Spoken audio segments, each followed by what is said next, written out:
Assalamualaikum warahmatullahi wabarakatuh. Berjumpa kembali di channel ini. Salam sejahtera untuk kita semua. Kali ini saya akan mengupdate tentang pernyataan terbaru dari Kemenpan terkait dengan jaminan pensiun untuk P3K yang baru saja disampaikan oleh Kemenpan di minggu yang lalu. Ini terkait dengan pemenuhan hak yang akan didapatkan oleh rekan-rekan P3K. Nah, hal ini sebenarnya sudah disampaikan oleh Kemenpan tepatnya di Kamis yang lalu. Namun dalam hal ini karena perlu ada penyesuaian terkait dengan PMK-nya, maka saya coba hubungkan dengan PMK yang sudah diterbitkan oleh Menteri Keuangan. Pada hari Kamis yang lalu, Menteri Pendayagunaan Aparatur Negara dan Reformasi Menpan RB, Pak Cahyo memastikan bahwa pegawai pemerintah dengan perjanjian kerja atau P3K akan mendapatkan dana pensiun dalam bentuk jaminan hari tua atau JHT. Menteri Cahyo bahkan menyebut pemerintah juga ikut menanggung dana pensiun P3K tersebut. Jadi sebagai pemberi kerja, pemerintah dan P3K sebagai pekerja akan sama-sama mengiur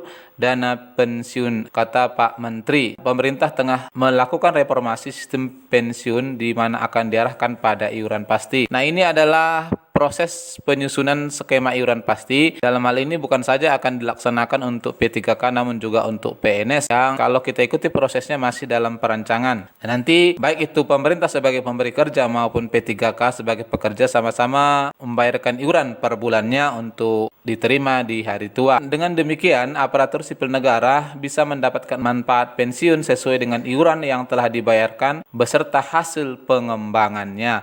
Kata kunci terbaru di sini sebenarnya adalah hasil pengembangannya.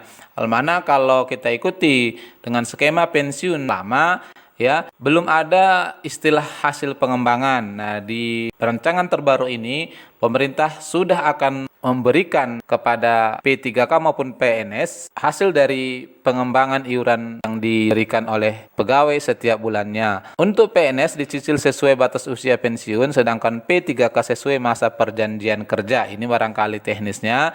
Lebih lanjut, Pak Cahyo menegaskan P3K juga mendapatkan manfaat iuran pasti di mana pemerintah sebagai pemberi kerja dan P3K selaku pekerja memberikan kontribusi melalui iuran.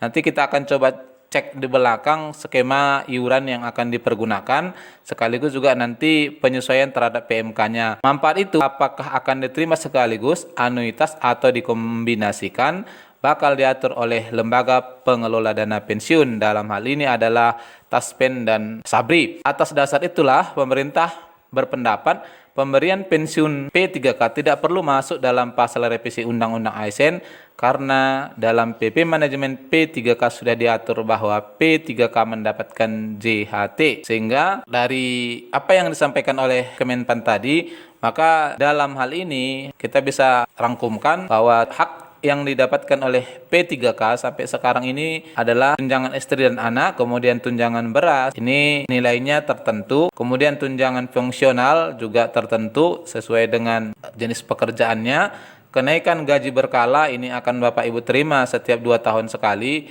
ya kisaran naik gaji berkala juga akan ditambahkan setelah masa kerja bertambah 2 tahun, kemudian kenaikan pangkat sesuai dengan peraturan yang ada, Bapak Ibu sekalian juga bisa mengusul kenaikan pangkat, kemudian tunjangan BPJS untuk nanti mendapatkan pelayanan kesehatan sesuai dengan golongannya. Jadi kalau di sini untuk P3K ini minimalnya lulusan S1 ya akan disesuaikan.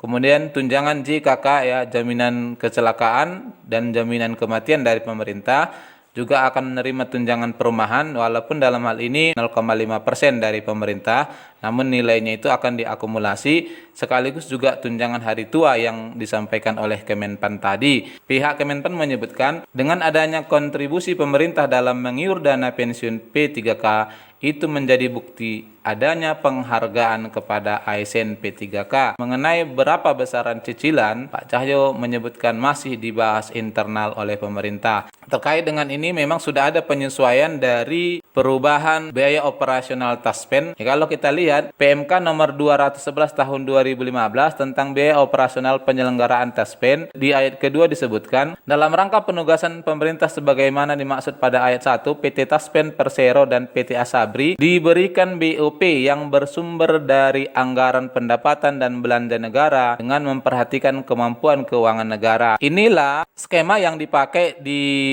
skema pensiunan sebelumnya.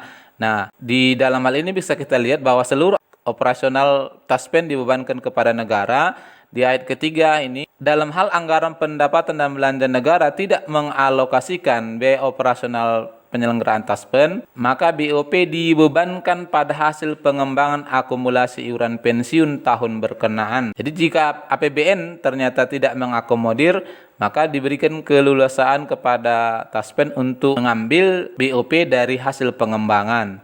Nah, namun catatannya bila tidak dianggarkan. Lalu kalau kita lihat di PMK nomor 39 tahun 2021 yang baru saja dikeluarkan oleh pemerintah, di ayat satunya sama seperti tadi, dalam rangka penyelenggaraan pembayar manfaat pensiun dan kegiatan pengumpulan iuran pensiun, PT Taspen dan PT Asabri diberikan BOP yang bersumber dari anggaran pendapatan dan belanja negara dengan memperhatikan keuangan negara.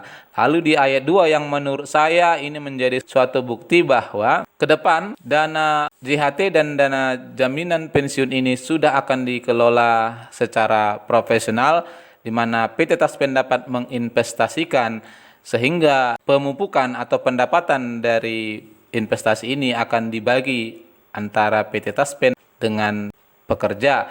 Nah, di ayat 2 disebutkan, berdasarkan kebijakan pemerintah, BOP yang diberikan kepada PT Taspen dan PT Asabri, bagaimana dimaksud pada ayat 1, dapat bersumber dari hasil pengembangan akumulasi iuran pensiun atau AIP.